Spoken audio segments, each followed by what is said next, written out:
Boleh nggak sih anak usia 6 tahun itu masuk SD?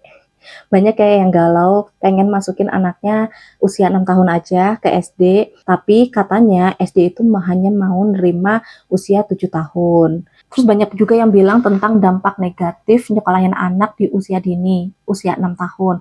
Katanya nantinya bosen, nanti nggak fokus, kasihan, masih kecil, harusnya masih usia bermain, nanti takutnya minder, nggak bisa ngejar temen-temennya, yang lain udah pada mampu, si anak ini belum mampu, nanti kasihan dia ngejarnya. Well, ada beberapa alasan kenapa kita boleh nyekolahin anak kita di usia 6 tahun. Yang pertama, menurut peraturan pemerintah, persyaratan masuk SD itu minimal adalah 6 tahun. 7 tahun itu adalah yang diprioritaskan. Bahkan ada persyaratan khusus untuk anak usia 5 tahun 6 bulan, itu boleh daftar SD asal membawa surat rekomendasi khusus dari psikolog yang menyatakan anak tersebut sudah mampu untuk sekolah ke SD. Jadi kalau dilihat dari peraturan pemerintah ini, seharusnya anak usia 6 tahun itu diperbolehkan untuk daftar SD. SD negeri itu seharusnya menerima kan anak usia 6 tahun untuk sekolah di SD tersebut. Tapi kita juga harus melihat prioritas 7 tahun. Dalam artian anak yang berusia 7 tahun atau 7 tahun lebih itu akan diprioritaskan. Kalau kalian mau daftar ke SD negeri, kalian harus ngeliat nih, di SD negeri tersebut banyaknya yang daftar itu usia berapa. Karena nanti anak-anak yang daftar ke SD negeri tersebut itu akan diurutkan berdasarkan usia.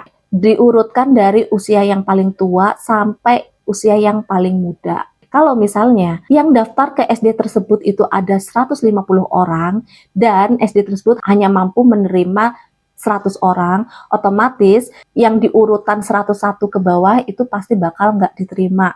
Jadi kalau yang daftar ke SD tersebut itu anak-anaknya banyak yang berusia di atas 6 tahun, saingan untuk anak kita berat ya. Bisa jadi anak kita nanti ada di urutan ke 104, 105 yang udah pasti nggak bakalan diterima di SD tersebut. Jadi anak kita yang usia 6 tahun nggak diterima di SD tersebut itu bukan karena SD-nya nggak mau nerima, tapi karena kuotanya sudah terpenuhi. Lain lagi kalau ke SD swasta, karena SD swasta itu masih banyak yang mau menerima anak usia 6 tahun. Mereka nggak akan ngurutin berdasarkan usia. Jadi yang daftar ke SD tersebut, ya itulah yang diterima. Tapi ada beberapa SD swasta yang menerapkan tes masuk. Itu untuk menyeleksi kemungkinan yang daftar sama kuota dari SD swasta tersebut gak seimbang. Yang daftar itu banyak banget, jadi otomatis harus diseleksikan. Seleksinya juga menggunakan tes masuk, bukan dari usia. Jadi kalau anak kamu usia 6 tahun mau masuk ke SD, aman sih ke SD swasta. Kalau ke SD negeri, saingannya itu akan banyak banget.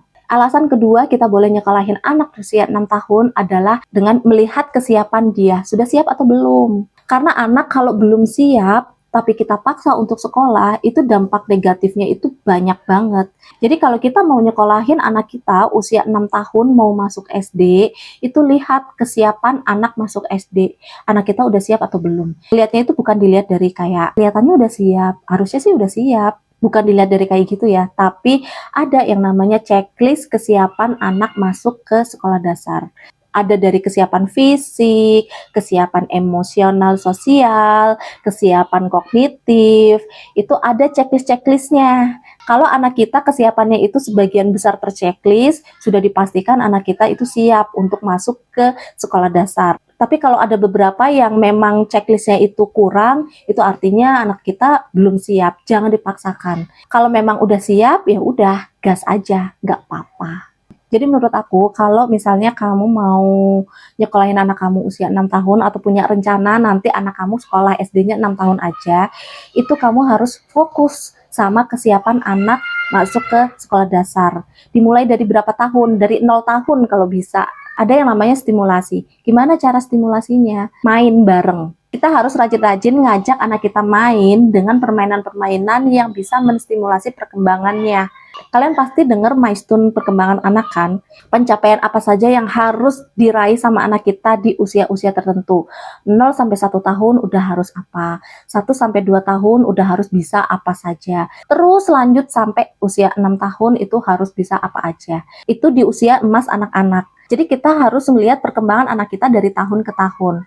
Apa saja yang harus kita beri ke anak kita, stimulasi apa saja yang harus kita kasih ke anak kita. Kalau aku dulu pakai buku ini buku Rumah Main Anak karya Julia Sarah Rangkuti. Sorry, covernya udah nggak ada. Ini tuh di bagian belakangnya ada bonus parameter perkembangan anak 0 sampai 6 tahun. Jadi di sini tuh dikasih tahu nih, dari usia 0 tahun sampai anak kita usia 6 tahun, itu udah harus bisa apa saja, pencapaiannya itu apa aja. Misalnya ya, di usia 3 sampai 4 tahun, ini dibagi berdasarkan nilai agamanya, terus fisik itu motorik kasar, motorik halusnya itu udah harus bisa apa saja di sini. Lalu ada kesehatan dan perilaku kesehatannya, itu checklistnya apa saja. Kognitif itu dibagi dari belajar dan pemecahan masalah, berpikir logis sama berpikir simbolik. Lalu di sini ada bahasa, meliputi memahami bahasa, mengungkapkan bahasa, terus lanjut ke sosial emosionalnya seperti kesadaran diri, tanggung jawab diri dan orang lain, perilaku prososial, dan terakhir itu adalah seni, mampu membedakan antara bunyi dan suara, tertarik dengan kegiatan musik, gerakan orang, hewan, lalu tertarik dengan kegiatan atau karya seni kayak gitu. Itu ada checklistnya. Di setiap aspek itu ada checklistnya, itu anak kita udah harus apa saja di usia 3 sampai 4 tahun. Dari situ kan kita bisa bikin kira-kira permainan apa saja yang harus kita kasih ke anak kita gitu kan. Kalau dulu tuh aku bikin jadwal main anak.